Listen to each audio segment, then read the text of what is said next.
Vijayawada ACB కోర్టులో చెవిరెడ్డి భాస్కర్ రెడ్డిని పోలీసులు హాజరుపరిచారు. ఈ సందర్భంగా న్యాయమూర్తితో తన ఆవేదనను చెప్పుకున్నారు చెవిరెడ్డి. లిక్కర్ స్కామ్ కేసులో తన ప్రమేయం లేదని తెలిపారు.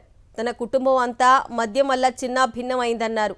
వందల ఏళ్లుగా వస్తున్న ఆస్తులను అటాచ్మెంట్ చేయటం ధర్మం కాదన్నారు. తాను కష్టపడి సంపాదించిన వాటిని లిక్కర్ ద్వారా సంపాదించాలని చెప్తున్నారని అన్నారు. తాను ఇప్పుడు చెప్పకపోతే నిజంగానే తప్పు చేశానని ప్రజల్లోకి వెళ్తుందని, ప్రభుత్వం సంతృప్తి చెందే వరకు జైలు పెట్టినా భయం లేదని తెలిపారు చెవిరెడ్డి భాస్కర్ రెడ్డి.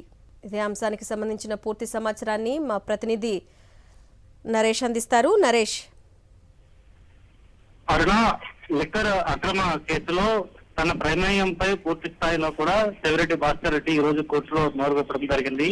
ఎందుకంటే ఇప్పటి వరకు ఈ అక్రమ కేసు పరంపర కొనసాగిస్తూనే కూటమి సర్కారు సాగుతుంది. ఇలాంటి తరుణంలో అసలు ఈ కేసుకు నాకు ఎటువంటి ప్రమేయం లేదని చెవిరెడ్డి భాస్కర్ రెడ్డి జడ్జి ఎదుట చెప్పడం జరిగింది. నా కుటుంబం అంతా మద్యం వల్ల చిన్న భిన్నమైందని ఆయన పేర్కోవడం జరిగింది. ఈ రోజుతోటి రిమాండ్ తేదీ పూర్తి కావడంతో ఈ రోజు అధికారులు చెవిరెడ్డి భాస్కర్ రెడ్డిని కోర్టులో హాజరుపరిచారు. ఆ సమయంలో జడ్జి ఎదుట ఈ విధంగా తన ఏదైతే ఇక్కడ అక్రమ కేసు ఉందో అక్రమ కేసు తనపై అక్రమంగా బరాయించారని కూటమి సర్కారు ఈ విధంగా తనపై కక్షపూర్తి చర్యలు పాల్పడడం భాగంగానే ఈ కేసు తనపై భరించిందని 100 ఏళ్ల నాటి పూర్వార్జితం సక్రమించిన ఆస్తులను అటాచ్మెంట్ లోకి తీసుకురావడం ధర్మం కాదని కూడా పేర్కొనడం జరిగింది.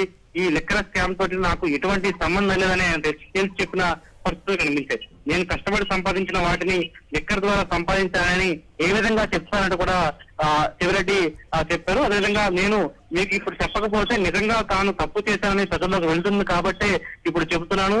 ప్రజల్లోకి ఈ విధంగా వెళ్ళకూడదు, ఎందుకంటే పూర్తిగా కూడా ఈ లిక్కర్ కేసుకు సంబంధించి ఎటువంటి సంబంధం తనకు లేదని, పూర్తిగా తను కష్టార్జితంతో సంపాదించుకున్న ఆస్తులను ఇప్పుడు ఈ అటాచ్మెంట్ పేరుతోటి కావాలని కూటమి ప్రభుత్వం తనపై కుట్ర చేస్తుందని కూడా చెప్పడం జరిగింది. ప్రభుత్వం సంతృప్తి చెందే వరకు తనను జైల్లో పెట్టి ఇబ్బందులకు గురి చేస్తారని, అయినా సరే తనకి ఎటువంటి భయం లేదని, ఇన్ని రోజులుగా జైల్లో ఉంటాను కానీ తాను మాత్రం ఎటువంటి తప్పు తెలియదు, ఈ లిక్కర్ కేసుకి ఎటువంటి సంబంధం లేదని కూడా కరగంటగా జడ్జి ఎదురు చెప్పిన పరిస్థితులు కనిపించాయి.